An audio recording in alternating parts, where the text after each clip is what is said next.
Hello, as I was saying in the part one of this presentation, Chuck Norris said in his book, Black Belt Patriotism, that 2 million Americans are dying every year from illnesses which are reversible with healthy living. That was in 2008. And he said, we need to talk about it. We need to look at why it's happening. We need to create a platform for communication on this. And he said, I'm committed to it. Please join me. So I'm on board, Chuck. I dropped off my own proposals at his ranch a couple weeks ago. I sent them to his brother's email, aaronnorris.com. I got a receipt that he got it. And I think he's going to be on board. So Chuck Norris warns of the dangers of polypharmacy. Polypharmacy is what I was holding up a moment ago, about all kinds of drugs overprescribing that's happening too much. So this is part two of my previous presentation, and that was just yesterday.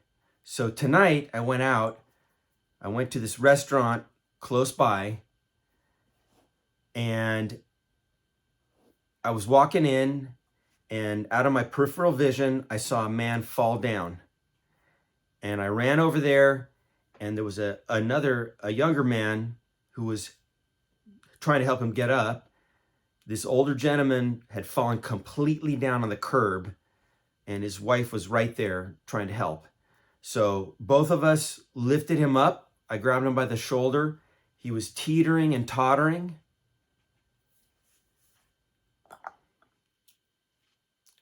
So I thought he was drunk. I thought, oh my God, he just came out of my favorite restaurant and he must have had some drinks. I asked him, are you okay? He said yes. And he had said something about lithium. And so I said, oh my gosh, are you on some kind of medication that's making you, unable to walk? And he said, I pressed him a little bit further and he said, I'm taking 16 medications. He's almost 80, I think. So we talked a little further. I showed him my father's book. He looked at it for 5 minutes. He told me that he's a Vietnam veteran. And he said he's taking high blood pressure medicines. He has high blood pressure. He got in the car, he was going to drive. I was very alarmed because he had just been walking like he was drunk and he fell down. So I said, do you need me to get you some other transportation? Should I follow you? He said, no, I'm fine. He said, it's just, there was a word I can't remember now. Like he just falls down, but he's not dizzy when he's driving, according to him. So I didn't give him the thing on the 16 medications, but I said, sir, thank you for your service to America. I shook his hand and I said, I'd like to talk to you again. And I know this group of doctors that can look over your medications and see if everything is optimized and maybe something could be reduced. And I said, you look really healthy, and I'm sure, I don't want to alarm you. I think you're going to live a long time. He said, I'm not very healthy. You don't know my story. Okay. I said, well, okay. He told me that he only has one kidney. And I said, well, you know what? I think you can live a long time, and you seem really healthy. So if you can reduce the amount of drugs, then things are going to go better. So I want to contact you again. So he gave me his phone number.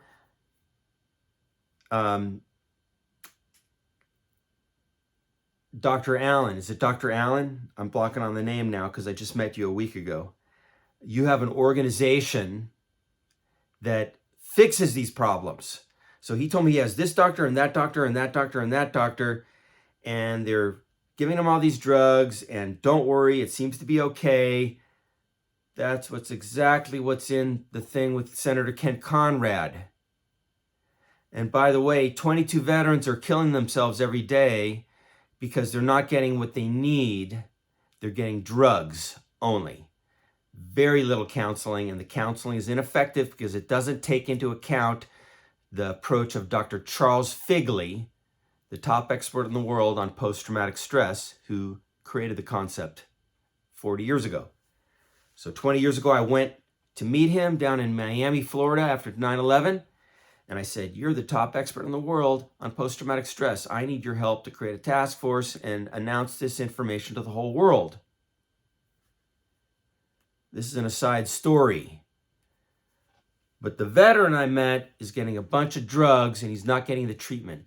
Lithium cures nothing.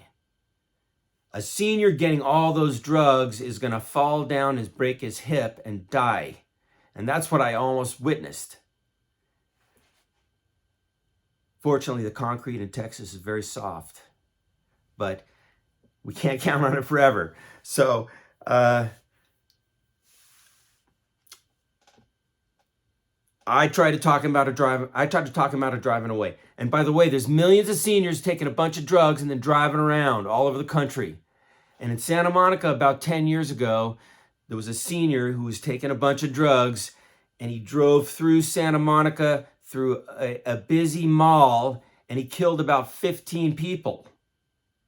And then he had to go to jail for a long time because the jury didn't buy the fact that he was taking drugs and it made him incognizant and step on the accelerator and, freeze.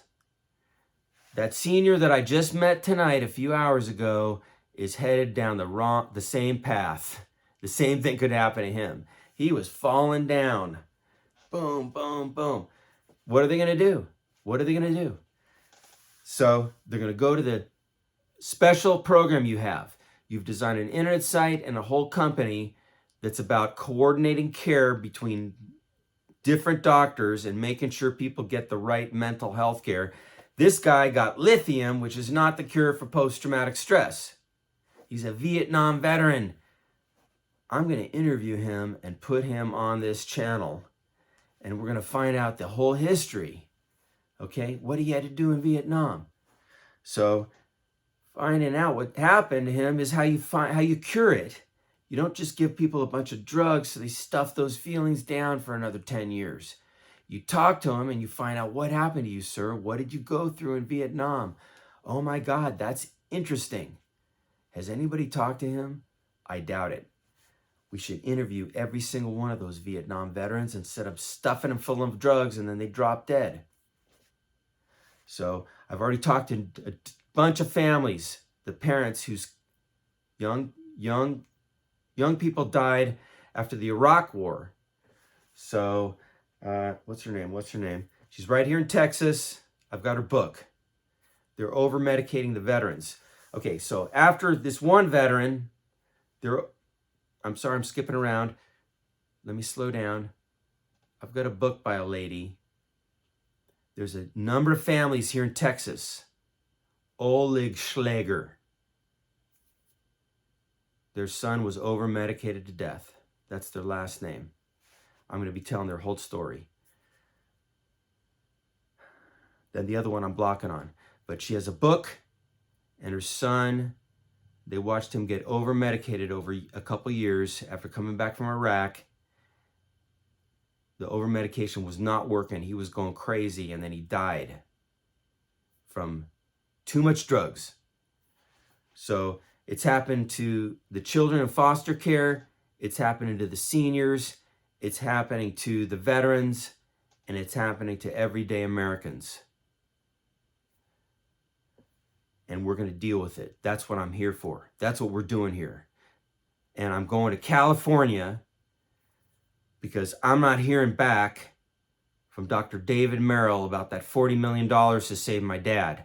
So I'm going to California next couple days with this big library, and I'm going to camp out at UCLA, and I'm going to camp out at Dr. David Merrill's company, and I'm going to put up a big sign regarding my father that we're trying to save him, okay? And we're trying to save millions of seniors. And millions of Americans, 5,500 a day, according to Chuck Norris, are dropping dead from illnesses which are reversible with healthy living. And that's got to stop. My dad is going to be the last one. And we're going to save him. And at the same time, all those other seniors who are getting over-medicated that you can count on. So, is there anything else?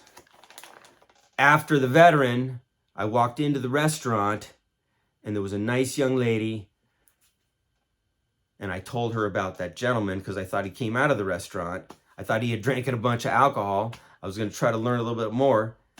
The young lady said, my sister was diagnosed with bipolar and put on the drugs, bipolar disorder, put on the drugs, and it's not working over the last year. So I told her that about my testimony to the Senate, Texas State Senate in 2008. I gave her a copy. She also said her really good friend is having the same experience for a longer period of time. And she takes the drugs, then she goes off the drugs. She's totally antisocial. She doesn't want to have anything to do with her friends. It's not working. So I'm going to invite them to join my task force. And I'm going to invite them to go to that clinic, that special organization that's been created to coordinate care, to not just do drugs. You go to a psychiatrist, you have to go to a counselor, you have to go to a doctor, you have to look at the whole picture. And so that's a great idea. But until the problem gets properly identified, you won't have enough patience for that brilliant idea you have there. Right now, it looked like an idea that hasn't really taken off because there's no phone number, there's no address, and it's a brilliant idea which people should be flocking to. And that's what we're going to enable over the next week. But most importantly, I'm after saving my dad. And so if anybody agrees with me, I invite you to start contacting me and joining our task force, communicating with your peers to see if anybody else agrees that we have a problem here. Because healthcare workers, I've gotten 30 receipts from this communication that I sent out to almost 100 people over the last 2 days. I've gotten 100 receipts, but no phone calls. 100 receipts, 50 receipts from healthcare workers, people working in the healthcare system. You are slaves. You are slaves in a system. And if you don't wake up and stand up for your rights, you're going to continue to be miserable slaves, and you're going to get worked into illness. So my dad got worked into sickness. After his program got shut down, he was working for 10 years in nursing homes, taking care of dying patients that were suffering and taking a bunch of drugs and suffering and dying, and taking all these drugs for the illnesses that they were dying from. I have an hour-long video of my dad's testimony on that in California, which I'm going to be posting on this website in a few days. And you're going to hear it from the horse's mouth. So that's what you're part of. That's like the Titanic, and you cannot feel good about it. So you're being controlled, and you cannot do what's right over and over because the money and all the policies and all the spending policies are being determined by the people at the top. Those 19 people, Obama's 19 buddies, or 18 buddies if you extract him. So is there anything else to say? Dr. Kenneth Shine, who this is addressed to, the Code Red Report, 2015. The first one was 6 or 8 years earlier. It's about millions of people in Texas, many more across the country, having no health insurance. So the kid in Uvalde, Texas, who killed 19 kids, was bullied, and there's no mental health care. No health care for him. So you failed. You tried. You did a lot of attempts to fix a system, okay? But you've been restrained, and there's a roof over your head that you've been running into. So it's not your fault. In fact, anybody who screwed up, it's not your fault. It's the larger picture. We're all hamsters in a habit trail, and somebody else is deciding where those tubes go and how they go over to the little thing over there, and then they go over here, and then like everything. So I'm coming to California. I'm going to have a gigantic sign out there at UCLA about my story. I need your help because my dad is going downhill fast. We have 1 week to save him and get him the care he needs. He's just as important as you and all your family. And just because you got it all taken care of and everything's fine, you know, you took an oath. There's the Hippocratic Oath. The Hippocratic Oath, which is not even read in medical school as far as I can tell. If there's something wrong, you agreed to fix it and point it out and report it to authorities. If there was a way that worked better, you agreed to spread it around and get it practiced and utilize it. If you knew of something better, you agreed to share it with your patients. And it's not happening. But we can fix that, and then everybody can go home and sleep better. So thank you very much for checking this out. I'm coming to Santa Monica in a few days to visit the $40 million man, Dr. David Merrill. You got a $40 million nest egg there, dude. And you got $500 billion in UCLA's endowment that can save my dad and all those seniors. Okay? So let's do it. I seem like a pain in the ass, but you know what? I'm going to have a big smile as soon as we save my dad and I don't have to watch him dying. All right? Thank you very much for checking this out.